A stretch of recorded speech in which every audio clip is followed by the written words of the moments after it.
नमस्कार, मैं रवीश कुमार। भारत के शहरों को करीब से देखने की ज़रूरत है। सड़कों पर कारें भरी हैं और आदमी उन कारों में घंटों फंसा हुआ है। हवा की हालत ख़राब है, थोड़ी सी बरसात होती है और शहर डूबने लगते हैं।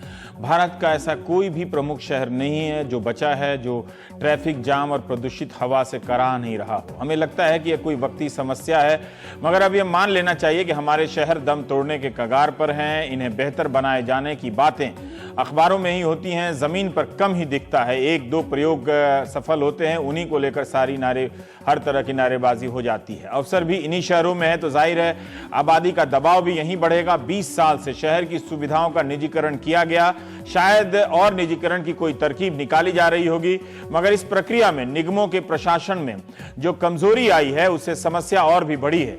बेंगलुरु के Janaagraha centre for citizenship and democracy ने 21 शहरों का सर्वे करने के बाद यह नतीजा निकाला है। हर शहर की अलग अलग पैमानों पर रेटिंग की गई है। इस लिहाज से किसी भी शहर ने बहुत बेहतर प्रदर्शन तो नहीं किया, मतलब आप किसी को भी मॉडल शहर के रूप में पेश नहीं कर सकते। तिरुवनंतपुरम, पुणे और कोलकाता देश के चोटी के शहरों में आए हैं। इस सर्वे में 2015 में दिल्ली 6ठे स्थान पर थी, 2016 में 9वें स्थान पर आ गई है। शहरी प्रशासन के 3-4 बिंदुओं पर दिल्ली का प्रदर्शन खराब है। 1 करोड़ 80 लाख आबादी है दिल्ली की। देश की राजधानी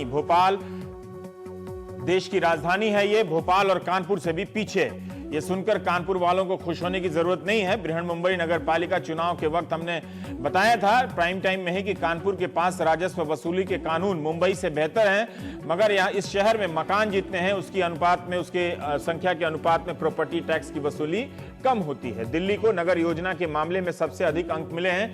मुंबई और बेंगलुरु से भी बहुत ज्यादा। मैं बहुत ज्यादा रेटिंग को लेकर उत्साहित नहीं होता हूं, चाहे कॉलेज की रेटिंग हो, चाहे देश की रेटिंग हो। हर रेटिंग एजेंसी के अलग अलग पैमाने होते हैं और अलग अलग रेटिंग होती है। फिर भी इसके बहाने अगर शहरों के प्रशासन, उनकी पारदर्शिता, जवाबदेही और भागीदारी को लेकर चर्चा करने का मौका मिले तो यहां तक ठीक है। सर्वे में पाया गया है कि किस शहर जितना खर्च करते हैं उसका 37% ही वसूलते हैं राजस्व से।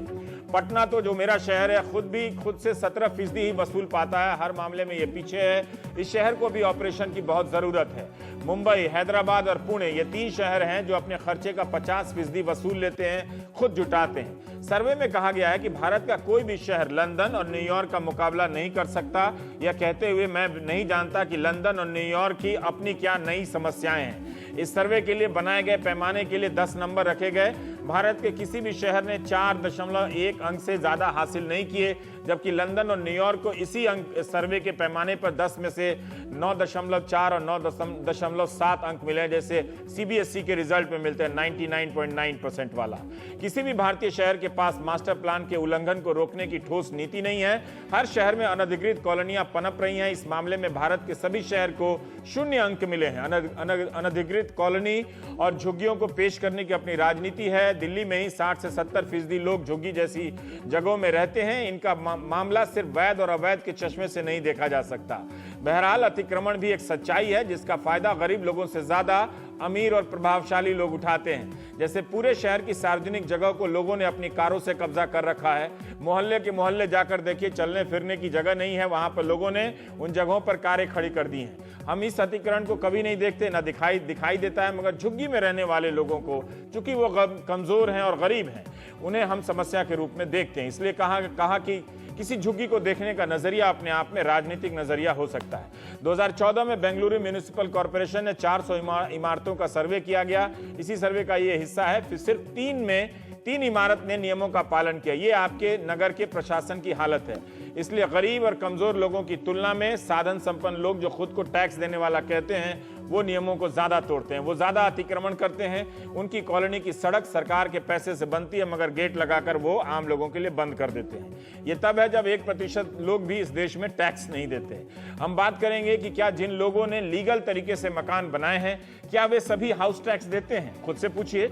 सर्वे कुछ सवाल उठाता है जिन पर बहस होनी चाहिए। जैसे हमें देखना होगा कि हम निगमों और नगर पालिकाओं में कितना निवेश कर रहे हैं। शहरों की योजनाओं के ज्यादातर कानून पिछली सदी के बने हुए हैं। भारत में 4 लाख की आबादी पर एक प्लानर है, नियोजक है।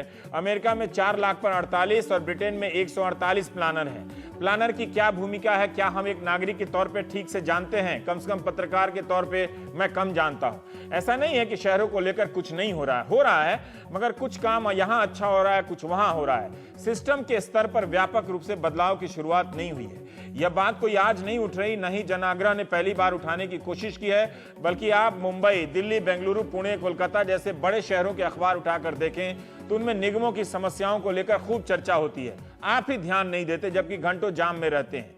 राजस्थान और उड़ीसा का उदाहरण सर्वे की रिपोर्ट में है, हम उस पर बात करेंगे। उड़ीसा भारत का पहला राज्य है जहां निगमों और नगरपालिकाओं के अधिकारियों के लिए अलग से म्युनिसिपल कार्डर बना है। ये क्या है, इस पे भी जान लेंगे। इस रिपोर्ट को आप वेबसाइट पर जाकर जरूर पढ़िएगा। जनाग्रह की वेबसाइट पर काफी कुछ और देखने को मिलेगा, जैसे 1 लाख की आबादी पर स्टाफ की बड़े से लेकर जो छोटे शहर है भयंकर कमी है। दिल्ली में 1 लाख की आबादी पर 1260 कर्मचारी हैं, तो आपके रांची में सिर्फ 87। पानी कितना लीक हुआ, कितना इस्तेमाल हुआ, इस पे नजर रखने के लिए कोई मकबूल सिस्टम नहीं है। कायदे से सभी को पानी की सप्लाई मिलनी चाहिए, मगर 71% आबादी को ही पानी की आपूर्ति मिलती है, बाकी लोगों तक पानी पहुंचता नहीं है। पानी की आपूर्ति पर जो लागत आती है उसका 39% ही निगम वसूल पाते हैं, यानी घाटा होता है। जाहिर है शहरों में पानी की आपूर्ति की हालत खराब है। हम आपूर्ति की बात करते हैं, मगर पानी बचाने का कहीं कोई प्रयास नहीं है। इसी तरह से किसी भी शहर में कचरा प्रबंधन के बेहतर इंतजाम नहीं है। आधे अधूरे तरीके से कचरा उठाया जाता है। खूब भ्रष्टाचार है। पार्षद कचरा उठाने वाली एजेंसियों में हिस्सेदार होते हैं, जो नहीं होने चाहिए। लेकिन किसी भी शहर में पार्षदों को और पर्याप्त और स्पष्ट अधिकार नहीं दिए गए हैं। इस पैमाने पर भारत के हर शहर को 10 में से 3 अंक ही मिले। लेकिन केरल की राजधानी तिरुवनंतपुरम में ऐसा क्या खास है जिसे 2 बार पहला स्थान मिल रहा है? इस पहले स्थान में भी एक झोल है। तिरुवनंतपुरम को 10 में से 4.4 अंक मिले, यानी बिना फर्स्ट डिवीजन लाए कोई शहर पहले नंबर पर आ गया, ये इंडिया में ही हो सकता है। मतदान के मामले में तिरुवनंतपुरम पहले नंबर पर है। यहाँ नगरपालिका के चुनाव में 72% लोग मतदान करते हैं। दूसरे नंबर पर कोलकाता है 69%, और तीसरे नंबर पर पंजाब का अपना लुधियाना 63%। पटना में बहुत रिकॉर्ड खराब है, 47% ही मतदान होता है। सर्वे रिपोर्ट में पेज नंबर 25 पर दिलचस्प जानकारी है कि शहर दावा क्या करता है और उनकी असलियत क्या है। कैग की रिपोर्ट के आधार पर यह सूची बनाई गई है। इसके अनुसार तिरुवनंतपुरम अर्बन प्लानिंग के जो मामले में जो दावा करता है वो असलियत में नहीं है। बिल्डिंग बनाने के मामले में भी इसका दावा असलियत से दूर है। घरेलू और औद्योगिक मामले में पानी की सप्लाई को लेकर जो दावा किया गया है वो हकीकत में नहीं है। पब्लिक हेल्थ, सफाई, कचरा प्रबंधन के मामले में भी शहर जो दावा करता है हकीकत में नहीं है। फायर सेफ्टी के मामले में भी स्थिति खराब है। गरीबी कम करने के मामले में और झुग्गियों को बेहतर बनाने के मामले में तिरुवनंतपुरम ने जो दावा किया है कैग की रिपोर्ट में वो हकीकत के करीब है। सड़क और पुल के मामले में भी इसका प्रदर्शन अच्छा है। इस तरह से ये पोल खुलती है, मगर आप रेटिंग पर मत जाइए। इस रिपोर्ट के जरिए जो मूल सवाल है वो यह है कि क्या हमारी नगरपालिकाएं बेहतर तरीके से काम कर पा रही हैं? क्यों हमारे शहरों की स्थिति नारकीय बनी हुई है? हेल जिसे अंग्रेजी में कहते हैं। मेयर के अधिकार क्यों नहीं स्पष्ट हैं? हो जाए तो वो क्या करके दिखा देने वाले हैं? क्यों राजस्व वसूली कम है? क्यों अतिक्रमण के मामले में भारत के तमाम शहरों का प्रदर्शन अखिल भारतीय यानी एक सा है? मुझे पता है आपको आपका शहर बहुत सताता है। हर दिन ट्रैफिक जाम में आपको घंटे खड़े रखता है, घंटों समय पर पानी नहीं आता, पड़ोस का स्कूल खराब है। इन सब का समाधान क्या है? आज हम बात करेंगे जन आग्रह संस्था के सदस्य से, और प्रेमनाथ साहब आर्किटेक्ट हैं, अर्बन प्लानर है मुंबई के, वो हमारे साथ मुंबई से जुड़ रहे हैं, और अनिल नायर हैं, आप जनाग्रह के डिप्टी हेड हैं। अनिल जी, जनता तो बहुत दूसरे राष्ट्रवादी मसलों में फंसी हुई है, तो हम निगम की बुनियादी समस्याओं पर आ गए। तो जवाब देने से ज़्यादा अच्छा है कि आप ऐसे ऐसे किस्से बताइए जैसे लोगों को जानकारी पहली बार में मिले। हम ये जानना चाहते हैं कि क्या आपको अपने अध्ययन के दौरान ये लगा कि हम कई बार स्थानीय निकाय शब्द का इस्तेमाल करते हैं, कहीं परिषद है, कहीं पालिका है, कहीं निगम है। क्या आपको लगता है कि जिस तरह से शहरीकरण का विस्तार हो रहा है, अब इन संस्थाओं को भी एक स्ट्रक्चर देना चाहिए?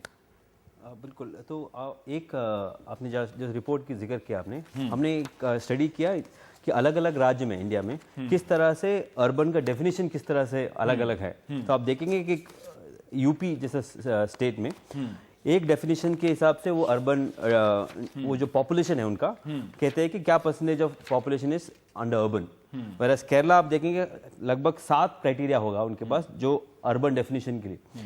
तो इससे क्या होता है, जो पॉलिसी या नीतियां बनाई जाती है it is not uniformly applicable नहीं होता हर स्टेट में। अच्छा। तो हमें आज की तारीख में क्लियर आइडिया है नहीं कि क्या अर्बनाइजेशन रेट है इंडिया में।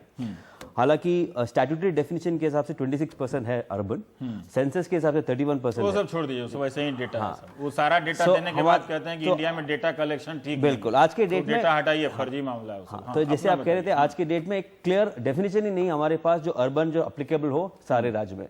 तो अगर एक शहर को परिभाषित करने का हमारे पास कोई एक क्लियर पैमाना डेफिनेशन नहीं है, हर स्टेट अपने अपने हिसाब से और इसके हिसाब से नीतियों में भी इधर उधर गड़बड़ियां हैं। बिल्कुल। ठीक है, ये हम जानना चाहते थे। अब बताएंगे ये तिरुवनंतपुरम में ऐसा क्या खास दिखा? मैं तो उस शहर में नहीं गया हूँ कि जो पहले नंबर पर आ गया दिल्ली और मुंबई जैसे बड़े शहरों को। बिल्कुल। और खासकर बीएमसी जिसका 30,000 करोड़ बजट है, 40,000 करोड़ बजट।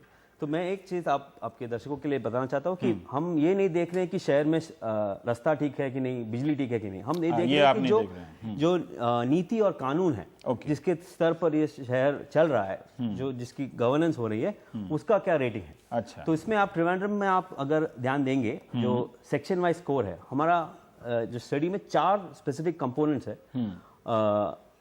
एक planning, urban planning and design, जो प्लानिंग की बहुत सारे दर्शक अर्बन प्लानिंग एंड डिजाइन नहीं समझेंगे, मैं भी नहीं समझ रहा हूँ, तो फिर आप बताइए कि क्या है उसका। हाँ। मान लीजिए शहर के बनाने में एक प्लानिंग एक्ट बनता है, तो वो प्लान किस तरह से बनता है, क्या आप वार्ड लेवल प्लान्स बना चुके हैं, रीजनल प्लान्स है, सिटी प्लान्स है, किस तरह से प्लान बना है, क्या आपकी शहर में क्षमता है कि वो प्लान, एक तो प्लान बनाए, वो इम्प्लीमेंट करे, वो एनफोर्स करे। इसकी कोई व्यवस्था नहीं है वहाँ पे? बिल्कुल नहीं इंडिया में, इट्स वेरी पुअर।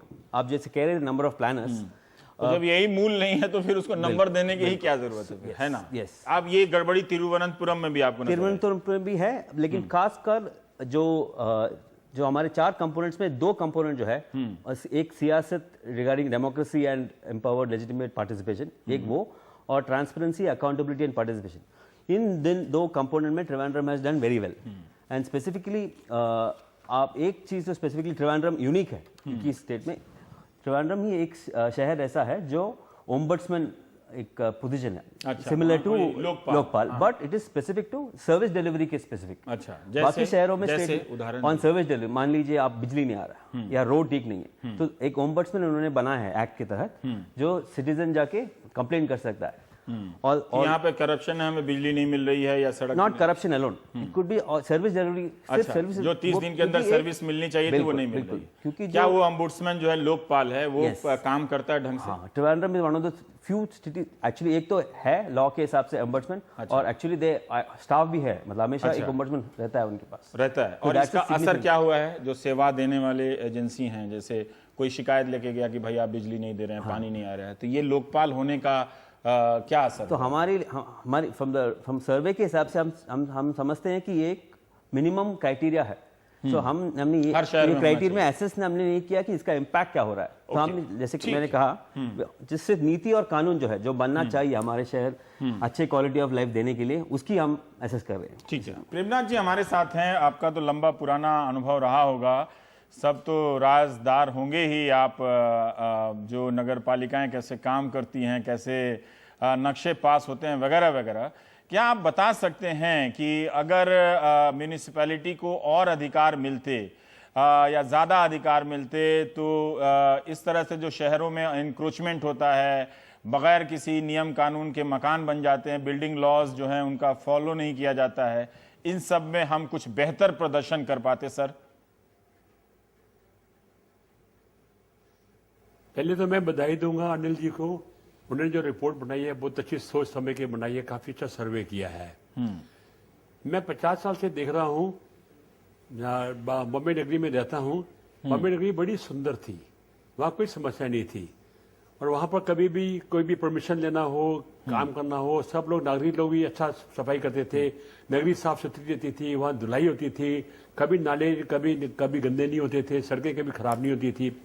ये और पॉपुलेशन होती जा रही है, पॉपुलेशन बहुत बढ़ती जा रही है, बहुत बढ़ती जा रही है।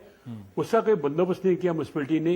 म्यूनिसिपैलिटी का मास्टर प्लान भी बहुत अच्छा था, लेकिन धीरे धीरे जब पॉपुलेशन बढ़ती गई तो उन्होंने उसका एफएसआई बढ़ा दिया, बिल्डअप एरिया बढ़ा दिया, पार्किंग की जगह कम हो गई, कंजेशन हो गई, रोड ठीक नहीं बनते, रोड की रिपेयर नहीं होती है, नाली सफाई नहीं होती है, नदी गंदे नाले होते हैं, लोग भी सफाई नहीं करते हैं बराबर। मतलब क्या है कि ऐसा कुछ हो गया कि लोगों को भी और शासन को भी दोनों को मिलके कोई चिंता नहीं है कि नगर को कैसे सफा रखना चाहिए, कैसे उत्तम रखना चाहिए। अभी आपका ये प्रेमनाथ जी, मैं थोड़ा सा जानना चाहता हूं जी, मैं थोड़ा सा जानना चाहता हूं जनरल बातों के अलावा, आप लोग न्यूयॉर्क, लंदन वगैरह घूमते होंगे, वहां की भी प्लानिंग को देखे होंगे, तो क्या हमारे दर्शकों को आप बता सकते हैं कि क्या अंतर है? अगर वो प्लानिंग से करते तो कैसे उन्होंने अपनी आबादी को मैनेज किया, हमने प्लानिंग से नहीं किया तो कैसे हमने अपनी आबादी को खराब मैनेज किया किसी शहर में? सब हम ही लोग जो हैं वहां पर काम करते हैं, सुंदर बनाते हैं। हम ही लोग यहाँ पर बैठ के अपने नगर को सुंदर बना सकते हैं। खाली अनुशासन की अवस्था है, खाली जो हमारे शासन लोग जो हैं, जो हमारे कॉर्पोरेटर लोग जो हैं, जो काम करते हैं या पॉलिटिकल इंटरफेरेंस नहीं करें, वो ध्यान दें तो हम लोग भी वो सुंदर बना सकते हैं। कोई बड़ी बात नहीं है ये।